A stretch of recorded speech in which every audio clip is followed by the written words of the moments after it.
pats Konstants Gluhovs, Arturs Golovs, arī Kunlunā, kas ir Ķīnā bāzēta organizācija, un tās ir pasaules top of the top organizācijas.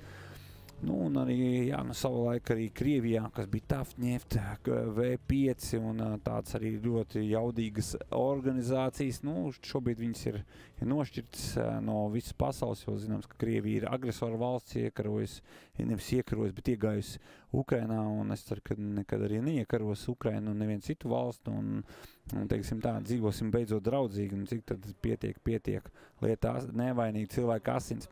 Un pirmais rauns ir sācies, Marats Jankovskis melniešu šortos ar sarkaniem strīpām, Macieks Kurovskis attiecīgi, viņam pretī zaļi melniešu šortos. Redzam, ļoti savākts, tādā klasiskā stājā ir nostājies Marats Jankovskis, ļoti smuki ieslēdz labo roku pār plecam, taisno. Savukārt Polis tad nedaudz haotiskāk, tad agresīvāk izdara vienu sitienu uzreiz kliņš, nu pārāk agri šādu tehniku pielietot. Nu, Jankovskis absolūti nav interesēts tādā veidā cīnīties. Jankovskis ies uz atklātāku cīņu, viņš ir gatavs, viņš ir pirmkārt jau pēc statusa, ir daudz titulētāks nekā Polis, un viņš to arī jūt, ka viņam ir atbildība, un šeit arī redzam pēc šīs stājas, viņam ir ļoti laba stāja, ļoti laba koordinācija, ļoti labi izpratni. Redzam, šīs kustības ir ļoti tādas, nu, viņš man atgādina, savu laiku bija mums tāda kickbokseri kā brāļi Tomkoviči, kā Romāns Dāboliņš, nu, tā maniera, tas skatiens, tas ļoti līdzinās šiem leģendāriem sportistiem, kur cīnījās savulaik 90. gados, 2000. gadu sākumā. Romāns Dāboliņš, divkārtais pasaules čempions, Vladimirs Tomkovičs, un tad Jurijs Tomkovičs, kurš ir arī pasaules čempions kickboksā. Un mums ir tā paudze, bija ļoti titulēta un jaudīga. Un skatāmies, cik labi kombinācija šobrīd no Marta Jankovska.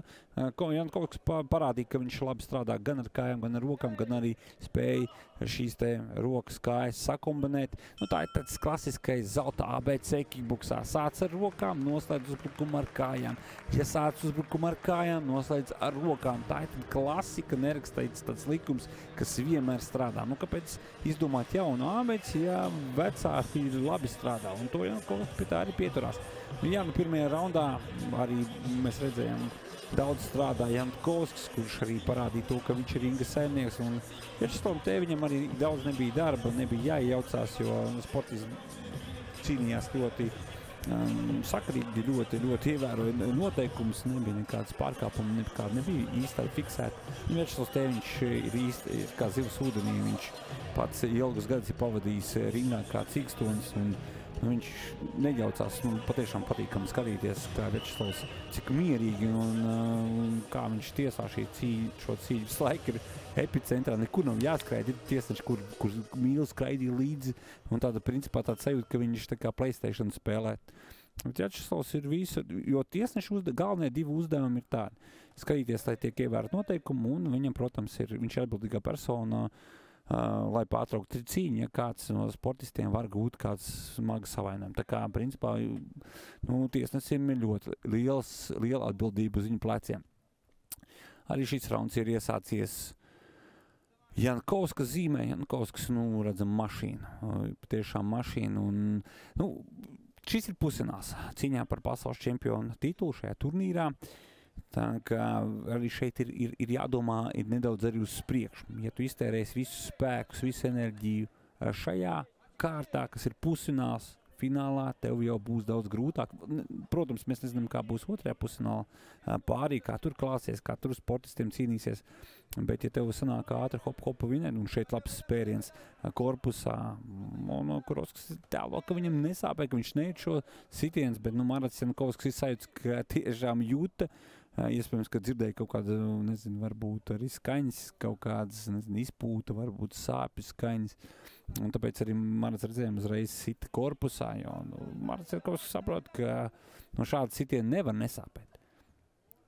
Jankovskis labi nirst apakšā zem sitienu, jūt distanci, jūt arī pretinieks šis jaunais Latvijas sportists. Tā ir jaunā cerība. Tā ir viena no, gribētu teikt, arī jauniem perspektīviem kickbokseriem, kurus es ļoti ceru, ka kickboks atkal atgūs savu agrāko posmu, varbūt ne tik liela kā agrāk, tik liela kā agrāk viņi neatgūst, tas ir skaidrs, bet kaut ko līdzīgi tas būtu apsveicam. Un tas ir atkarīgs tikai vienīgi no kickboks attīstības un popularitātes pasaulē un sacensībām, jo jāpiezīmē, ka arī olimpiskajā sistēmā kickboks un arī muay thai, ja šis aizemiešu boks plāno tā kā startēt kādā no olimpiskajām spēlēm, viņš ir iekļauts starp šīm olimpiskiem sporta veidiem, taču olimpiskajā spēļu sistēmā vēl nevienā olimpiādē vēl oficiāli nekur nav iekļauts. Bija runas, ka varētu būt ar 28. gadu Losandželosā, bet tās runas jau ir apstājušās, kaut kur iestrēguši kaut kādus kabinetos. Tā kā iekļaušana, teiksim, olimpiskajās spēlēs, kickboks paceltu atkal, teiksim, nedaudz savādāk, bet tomēr atkal popularitātes zenītē. Jā, mums būtu latviešiem uz to brīdi jau ko izlikt. Jā, mums vecie flagmaņi vairs nebūs Zaužs Džovādovs, nebūs Kristaps Zila, nebūs Raimonds Augštikāns. Iedomājieties, pēc tam 30, kurš tas sanāk gads, 32. gads, tad Zauram Džovādovam būs jau pār 50 jau nāks, un Augštikāns vēl nebūs tik vecs, jā, un Zilim arī būs tikpat gan kā Zauram Džovādovam, tā kā tad viņi varēs kā komentētāji, kā eksperti komentēt vai kā treneri iesaistīties jauno sportistu sagatavošanu. Labus uzbrukums Marats Jankovskis. Marats visu laiku strādā. Jā, nav tā, kā Macieks Kurovskis paliek atbildi parādā, bet Macieks Kurovska sitiena lielākā daļa lido Maratam cimdos vai aizsardzībā. Tā kā šobrīd ne īpaši bīstams izskatās priekš Kurovskis.